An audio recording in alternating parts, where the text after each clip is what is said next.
আসসালামু আলাইকুম সম্মানিত দর্শক শ্রোতা, আমরা কিন্তু ছোটবেলা থেকেই একটা কথা শুনে শুনে বড় হয়েছি। সেটা হচ্ছে যে পৃথিবীতে যতগুলো দেশ আছে তার মধ্যে আমাদের শত্রু যে দেশটি সেটা হচ্ছে পাকিস্তান। কিন্তু আপনি কি জানেন যে পাকিস্তানে এক শ্রেণীর লোক বাংলাদেশের পতাকা বিক্রি করে তারা তাদের সংসার চালায় অথবা জীবিকা নির্বাহ করে? হয়তোবা জানেন না। চলুন ছোট্ট একটি ভিডিও দিয়ে বিষয়টা আমি ব্যাখ্যা করি। यार बांग्लादेश के झंडे होंगे आपके पास? क्यों नहीं भाई, है बांग्लादेश के झंडे क्यों नहीं है हमारे पास? ये देखिए आप। अच्छा, ये आपने भी झंडे रखे हुए हैं? जी भाई, हमारे वाह जी वाह, वाह जी वाह। कितने कुछ झंडे रखे हुए हैं?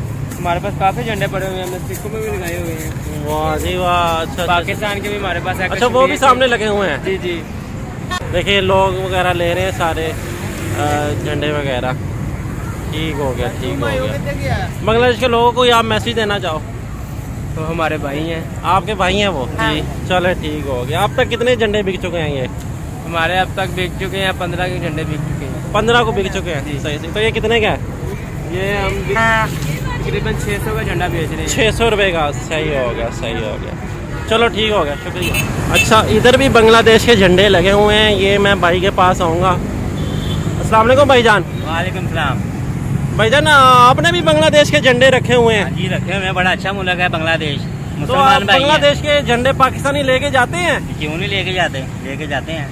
তো ব্যাপারটা হচ্ছে এমন, হঠাৎ একটা ভিডিও আমার চোখের সামনে আসে যেখানে আমি দেখতে পাই যে পাকিস্তানে বাংলাদেশের পতাকা বিক্রি করা হচ্ছে এবং এক একটি পতাকার দাম পাকিস্তানি টাকায় প্রায় 600 টাকা।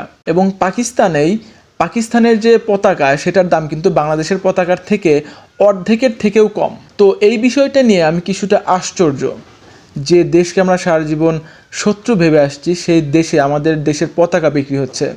এখন আমি এটা নিয়ে কোনো মন্তব্য করব না, কোনো কিছুই বলবো না, কারণ আমি যেখানে কোনো কিছু জানিই না, যেখানে আমার কিছু জানাই নাই যে পাকিস্তান বাংলাদেশকে কোন চোখে দেখে অথবা তারা আমাদেরকে কেমন চোখে দেখে, এটা তো আমরা জানি না। কিন্তু আমরা ছোটোবেলা থেকে তাদেরকে শত্রু বলেই জানি। তো যাই হোক, সেই ভিডিওটিতে দেখানো হয় যে পাকিস্তানে বাংলাদেশের পতাকা বিক্রি করা হচ্ছে এবং আমি কিছু ভিডিও দেখি যেগুলো পাকিস্তানের ভিডিও ছিল, ম্যাক্সিমাম ভিডিও ছিল রিয়াকশনমূলক ভিডিও। তো সেইগুলো ভিডিও দেখে একটা বিষয় বুঝতে পারি যে পাকিস্তানের মানুষের বাংলাদেশের মানুষের প্রতি ভিন্ন রকম একটা টান কাজ করে, তারা বাংলাদেশকে ভালোবাসতে চায়, এরকম একটা রিয়াকশন সেখানে বোঝানো হয়েছিল। এবং আপনারা একটা বিষয় কিন্তু জানেন যে কিছুদিন আগে বাংলাদেশের বৈষম্য বিরোধী ছাত্র আন্দোলন যে হলো, এটা দেখেই কিন্তু পাকিস্তানে বর্তমানে বৈষম্য বিরোধী ছাত্র আন্দোলন হচ্ছে। তারাও কিন্তু আমাদের দেখে ইন্সপায়ার হয়েছে। তো যাই হোক, এই ছিল আজকে মোটামুটি কিছু কথা, এই ছিল আজকের ভিডিও। দেখা হবে পরবর্তী কোনো ভিডিওতে। সেই পর্যন্ত ভালো থাকবেন, সুস্থ থাকবেন এবং আমাদের পাশেই থাকবেন। ধন্যবাদ সবাইকে।